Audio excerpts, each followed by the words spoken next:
হিন্দু সম্প্রদায়ের অন্যতম ধর্মীয় উৎসব বিদ্যা ও ললিতকলার অধিষ্ঠাত্রী দেবী সরস্বতী পূজা সোমবার সম্পন্ন হয়েছে।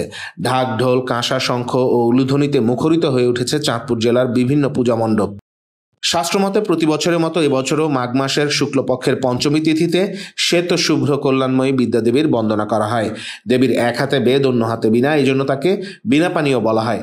সনাতন ধর্মীয় বিশ্বাস অনুযায়ী জ্ঞান ও বিদ্যার অধিষ্ঠাত্রী দেবী তার আশীর্বাদের মাধ্যমে মানুষের চেতনাকে উদ্দীপ্ত করতে প্রতি বছর আবির্ভূত হন ভক্তদের মাঝে। এদিন হাতে খড়ি, পুষ্পাঞ্জলি, হোম, ভক্তদের মাঝে প্রসাদ বিতরণের মাধ্যমে জেলার বিভিন্ন মণ্ডপে দেবী পূজা সম্পন্ন হয়। এদিকে চাঁদপুরের জেলা প্রশাসক মোহাম্মদ মহসিন উদ্দিন ও পুলিশ সুপার মোহাম্মদ আব্দুর রকিব সরস্বতী পূজা উপলক্ষে জেলার হিন্দু ধর্মাবলম্বী সবাইকে আন্তরিক শুভেচ্ছা জানান। এছাড়াও জেলা পূজা উদযাপন পরিষদ, পূজা কমিটি সহ বিভিন্ন রাজনৈতিক সংগঠনের নেতারা ধর্ম বর্ণ নির্বিশেষে জেলার সকলকে সরস্বতী পূজার শুভেচ্ছা জানিয়েছেন।